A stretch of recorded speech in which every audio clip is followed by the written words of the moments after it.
Abra sua Bíblia no Salmo 126, versículo 4. Salmo 126, 4. O tema da mensagem dessa noite é como as torrentes no Negueb. É uma revisitação desse mesmo texto e palavra semelhante que trouxemos há 6 anos atrás a esta igreja. E é impressionante como, quando divulguei o banner feito da mensagem, alguém comentou, ou mais de uma pessoa comentou, disse: pastor, eu lembro dessa mensagem, ficou, não é? Então louvado seja Deus. E tem gente que vai ouvi-la pela primeira vez, como as torrentes no Negueb. Salmo 126, versículo 4. Diz o texto: restaura, Senhor, a nossa sorte, como as torrentes no Negueb. Restaura, Senhor, a nossa sorte, como as torrentes no Negueb. Amém. Irmãos, o Salmo 126 é um salmo que nós chamamos, os estudiosos, biblicistas, de um salmo pós-exílio. Ou seja, ele já vem depois do exílio babilônico, por volta aí de 587, 586, não é, antes de Cristo, dentro daquele contexto de Ciro, o rei persa, que dá uma liberação formal para que aqueles que quisessem pudessem voltar a Jerusalém. Dentro daquele contexto, irmãos, nós temos então esse salmo sendo feito. Porque se você encontrar em algum outro local, às vezes na internet, diante das muitas informações, mas é preciso filtrar. Eu li mesmo, enquanto lia pouco mais para trazer essa mensagem e buscava, alguém se referindo a Davi. E não é um salmo de Davi. Por quê? Porque Davi foi anterior ao exílio babilônico. Esse salmo aqui, então, está dentro desse contexto. E nós percebemos, irmãos, que Negueb, o deserto de Negueb, ou Negev também, para a geografia, é a denominação de uma região desértica, que fica no sul da Palestina, abaixo da linha das cidades de Belém e Hebrom, e o calor chega lá, não se admirem, a 60 graus centígrados. Então, se a gente aqui em Aracaju pôde reclamar aí nesse verão que já foi, não é?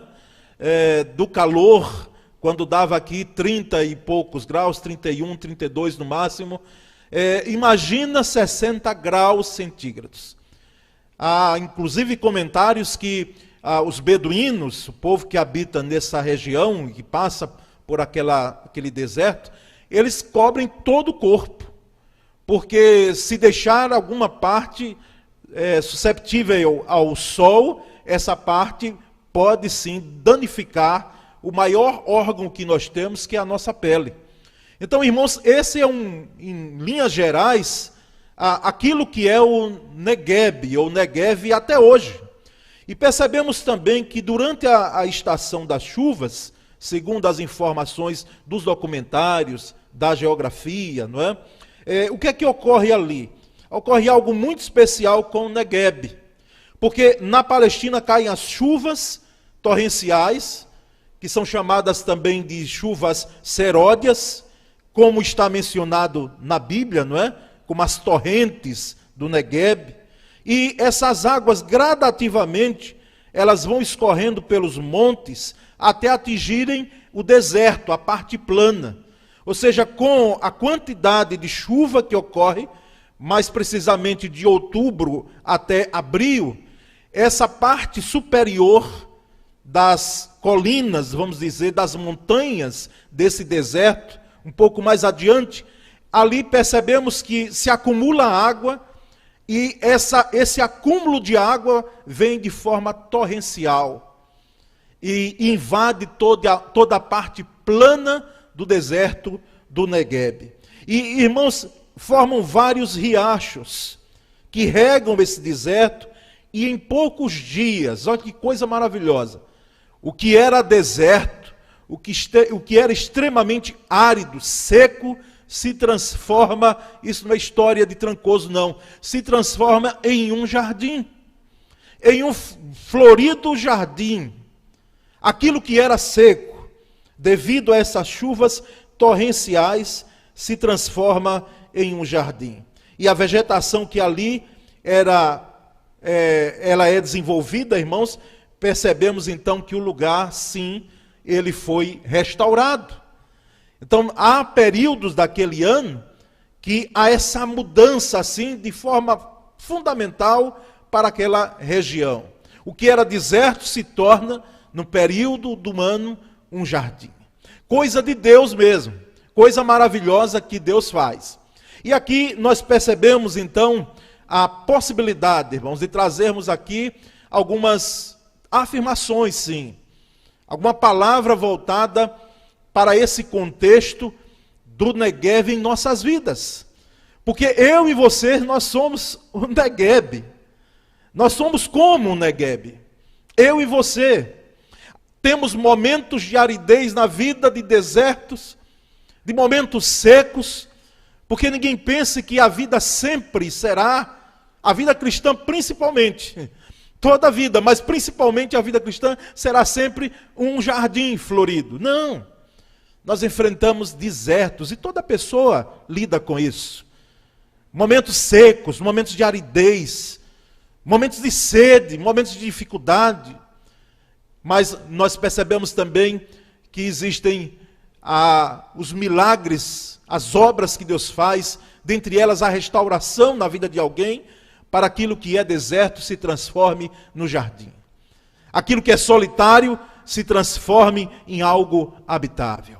E o primeiro aspecto que eu destaco aqui, que trago, bebendo desse versículo, como a nossa vida pode ser restaurada como o Negueb, é de que precisamos ter em mente de que as vitórias do passado, elas não são garantias de hoje. É bom lembrar disso, de que as vitórias conquistadas no passado, elas não são uma garantia do hoje. O que eu quero dizer com isso?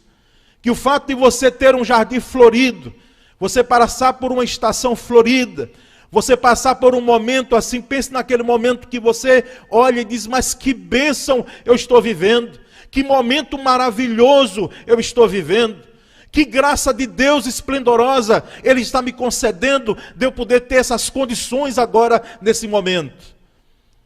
Prepare-se, porque essas vitórias, esses momentos vividos, desse jardim que Deus possibilita em algum momento das nossas vidas, não são a garantia de que sempre será assim.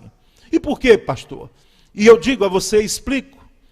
Porque sabemos que a nossa vida, ela não é só de momentos que nós podemos chamar de bons. Existe também essa sazonalidade entre deserto, entre jardim, entre vale, entre montanha, entre tempestade, entre calmaria. Deus possibilita de tal forma isso em nossa vida, para que, de alguma maneira, nós possamos fazer a leitura da vida, não como apenas tudo está bem, não é? Ou tudo está como eu quero, como eu desejo. Existem momentos que nós precisamos passar os desertos, mas também existem momentos que as chuvas torrenciais, as chuvas seródias, elas invadirão o deserto da nossa vida e elas transformarão aquilo que é deserto em jardim. Mas tenha em mente de que as vitórias do ontem, elas ficaram no ontem. Elas devem ser trazidas na memória, na lembrança, na gratidão, mas nós precisamos experimentar uma nova estação. Deus é tão bom que a cada ano, a cada tempo, Ele vai renovando, Ele vai trazendo coisas novas para as nossas vidas. Esse é um primeiro aspecto. O segundo, irmãos, é de que a crise do agora não deve nos levar ao desespero, mas à oração. Se você está enfrentando crise agora, e nós sabemos muito bem o que é crise, foram das primeiras pregações no início de 2020 que eu trouxe a essa igreja, sem imaginar o que nós passaríamos nesses 2 anos últimos. Sobre crise. E nós sabemos que essa crise, que ela vem de forma avassaladora, não nos deve levar ao desespero em hipótese alguma. Por mais que seja escancarada uma porta, dizendo para o desespero entrar e invadir o nosso coração. Mas nós sabemos, irmãos, que o momento não é de desespero, mas é de clamor, é de oração. O salmista aqui no Salmo 126, ele faz uma oração. Restaura-nos, Senhor, faze-nos regressar outra vez do cativeiro, Senhor, como as torrentes do Neguev, tem outra tradução. Ou seja, restaura a nossa vida, Senhor. Restaura a nossa família, Senhor. Restaura a nossa nação. Restaura as nossas vidas, Senhor. É um pedido, é um clamor, é uma oração. Então, no momento de escassez, no momento de crise, no momento de dúvida, no momento de tribulação, no momento de angústia, de dor, em vez do desespero, a oração, o clamor ao Deus que tudo pode, que ouve, que vê e que atende segundo a sua boa, maravilhosa e perfeita vontade. Mas, irmãos, há um terceiro ponto que é preciso aqui destacar, que além das vitórias do passado não serem garantias para as vitórias do hoje, e de que a crise não deve nos levar ao desespero, mas sim à oração, ao clamor, à intercessão, ao pedido. Mas há um terceiro aspecto aqui, que a restauração é uma obra soberana de Deus, e não fruto do nosso empenho, e não fruto do nosso esforço. Restauração, meu irmão, preste bem atenção a isso. Prestemos atenção todos nós. Restauração é obra de Deus. Não vem pelo nosso empenho. O empenho que devemos ter é dizer, sim, Senhor, eu estou quebrado mesmo. Só tem às vezes os cacos aqui que sobraram. E aí Deus, como um maravilhoso oleiro, ele pega aquilo que foi quebrado e faz um vaso novo para a sua honra e para a sua glória.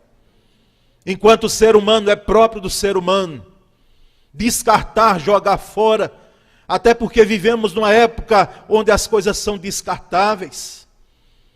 Até os relacionamentos, quebra-se a amizade por tão pouco hoje, irmãos. Basta um comentáriozinho numa rede social, ou alguém chegar, mandado muitas vezes, como a seta do diabo, dizer, olha, fulano disse, pastor Flávio, que o senhor é isso, isso, isso. E que o senhor fez aquilo. Pronto. Se não houver maturidade, nossa, a coisa está feita. E nós percebemos que é próprio do ser humano. Por isso que não se ufana, nem levanta o pescoço, o queixo. Dizer, não, eu sou tão bom. Não, todos nós precisamos estar atentos a isso aqui. Porque em algum momento de minha vida e de sua vida, será cobrada uma maturidade tal, e estou falando a crentes, pessoas que são crentes, que são cristãs, que nós precisamos saber como lidar com situações para que não descartemos as pessoas. Eu sei, e é bom pontuar aqui, que muitas vezes tem gente que quer brincar com os nossos sentimentos. Conhece alguém assim? Que ela pensa que você é bobo, é tolo, o fato de ser crente. E existem algumas coisas que acontecem em igreja, que as pessoas não fazem fora, mas querem fazer dentro do ambiente de igreja. Mas não fazem lá fora. Então não estou me referindo a isso. Alguém que quer brincar com sentimentos. Alguém que apronta, depois pede perdão, apronta, pede perdão, apronta, pede perdão, apronta, pede perdão. Isso aí nós olhamos de cá e de Senhor quantas vezes? Porque alguém até pode dizer, eu não sou Deus, para ter uma eterna misericórdia. E a gente perde a paciência de fato. E precisa pedir muita graça mesmo ao Senhor. Mas, irmãos, isso é para demonstrar que restauração é coisa de Deus. A restauração provém do Senhor, principalmente em relação a vidas. Você pode até ter a habilidade de restaurar a sua casa. Restaure, meu irmão. Quando alguns têm, às vezes, a dificuldade de até trocar uma lâmpada dentro de casa, não é? Que eu não sei se é o seu caso, às vezes até a esposa que troca, mas o marido não tem condição de subir e trocar, ou fazer alguma habilidade de fazer alguma reforma com as suas próprias mãos, para que não possa pagar e fazer bem feito, né? Como alguns povos fazem. Mas restauração de vidas é próprio de Deus. É Deus quem faz isso, é Deus quem transforma o deserto de uma vida num Neguebe. É Ele quem faz.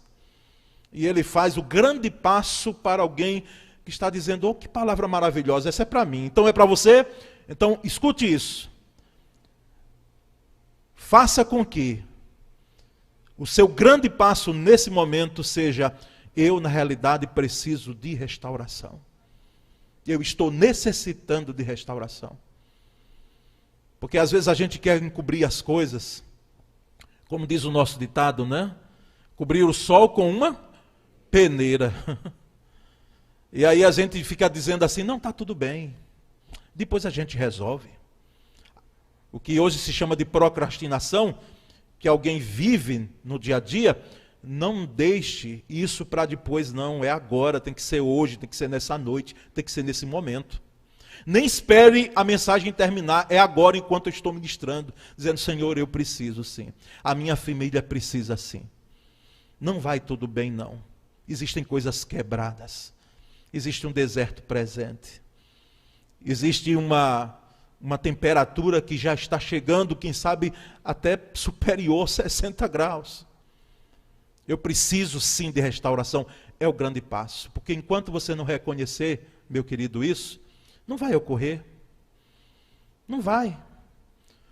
Porque depende muito de você dizer, eu preciso. Para que essa restauração... Não porque que Deus não queira fazer, porque Ele faz como Ele quer.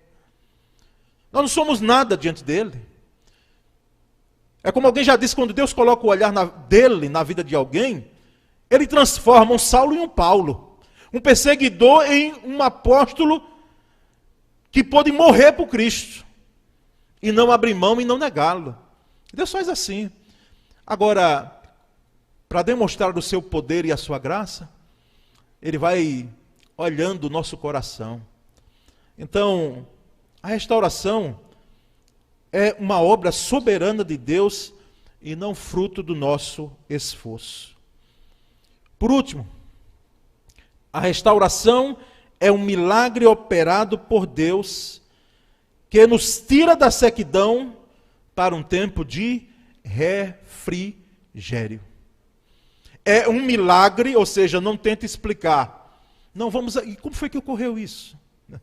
Interessante que às vezes a gente ora, não sei você, mas eu tenho visto em minha vida também. Às vezes a gente ora por algumas coisas e quando acontece a gente fica dizendo, mas como foi? Me explica aí, Senhor, como é que aconteceu dessa forma? Não é?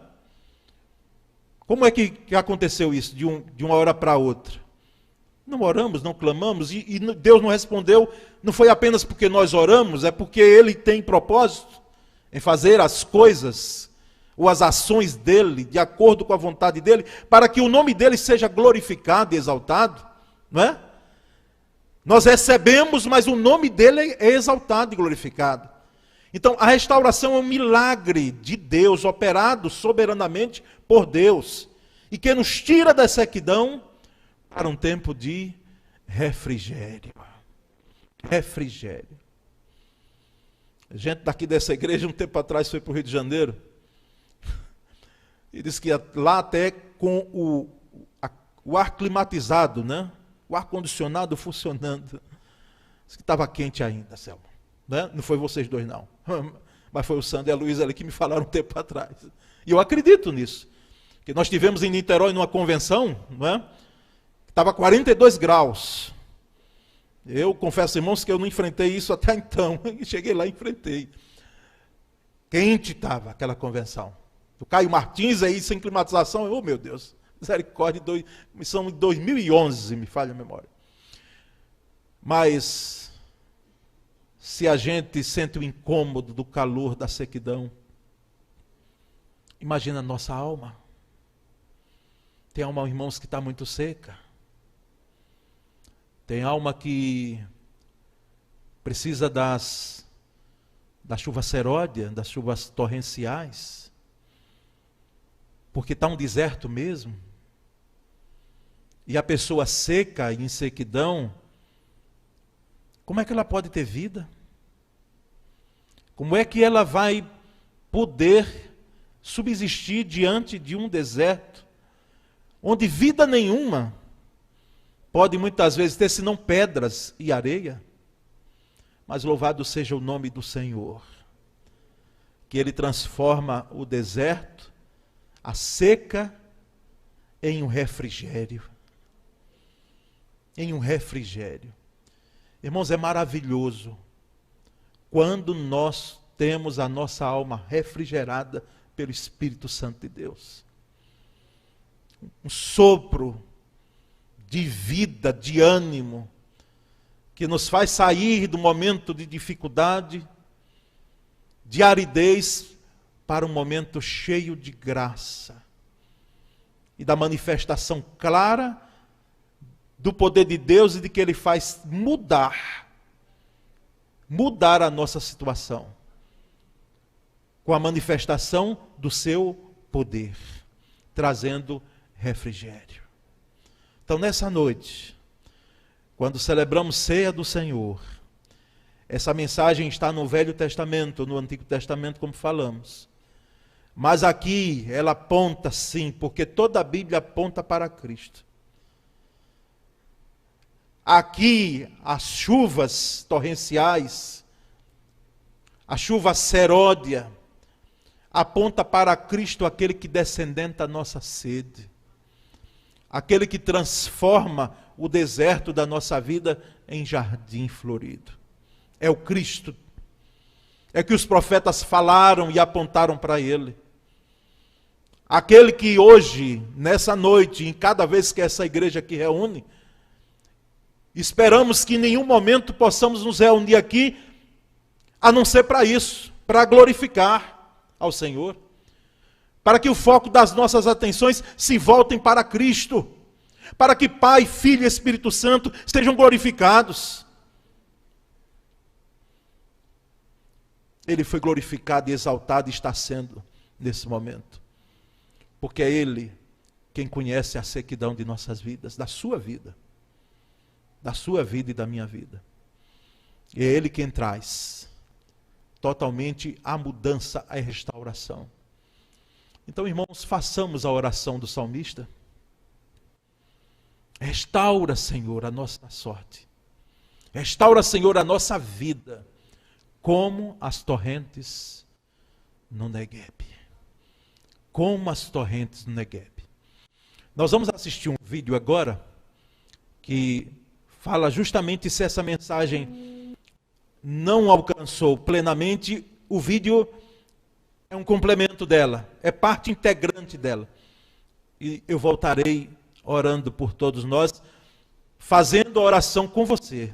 Restaura a nossa vida, Senhor, como as torrentes do Negueb. Pode soltá-lo.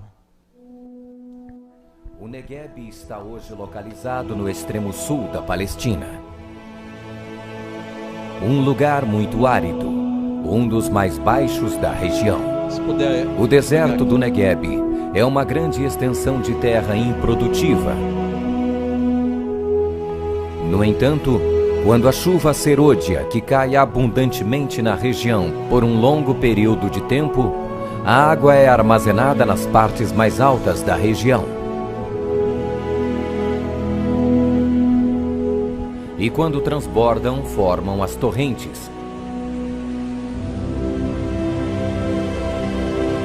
que invadem o deserto, trazendo grande inundação e transformando a terra árida em um rio que produz vida.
Quando o rio desaparece pela evaporação, o deserto se transforma em um manancial com as mais belas flores e um verde onde somente no Negueb se pode encontrar.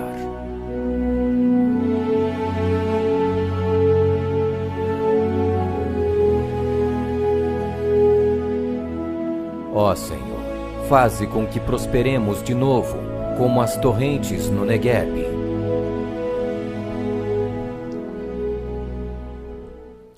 Glória a Deus.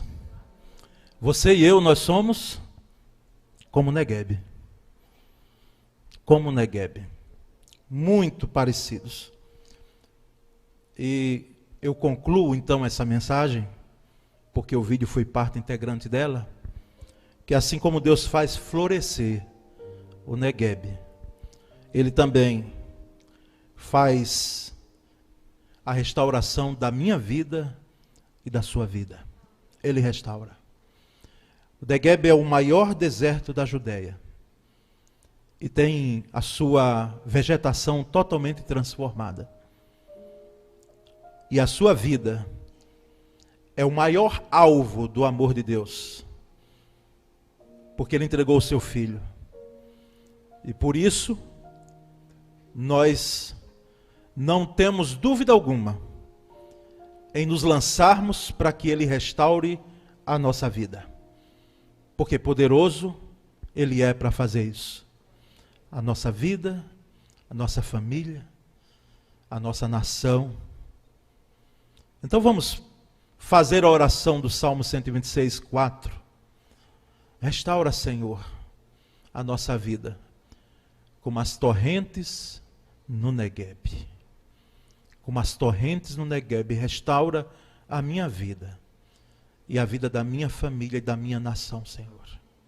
Oremos. Senhor Deus bendito, poderoso Deus, Senhor da fauna, da flora, Senhor do mundo, Senhor dos desertos, das torrentes, dos vendavais, Senhor de nossas vidas. Muito obrigado, Senhor, porque na sua criação nós temos uma lição de que assim como acontece com ela, de o deserto se transformar em jardim, nós podemos sim crer plenamente de que o Senhor transforma a nossa vida, restaura a nossa vida. Restaura a vida de gente aqui nessa noite, Senhor. Restaura. Existem coisas quebradas dentro do coração. Algo que foi quebrado e cada um sabe aqui. Oh Deus, não cola junto aos cacos porque o Senhor não precisa fazer isso. Faça novo. Assim como diz bem tua palavra, eis que faço novas todas as coisas. Restaura a família, Senhor. Nesse mês de maio, quando entramos agora, restaura famílias, relacionamentos conjugais, que estão por um fio, por um triz. Quem sabe um já falou para o outro que já está no limite. E uma ação mais, um acontecimento mais, a separação já acontecerá. Restaura, Senhor, esse amor em nome de Jesus. Restaura, Pai, relacionamento de pais e filhos. Por alguma questão, morando debaixo, quem sabe, do mesmo teto, mas sem dirigir a palavra, por uma questão pequena, mas que foi quebrada e que precisa ser restaurada. Restaura, Senhor.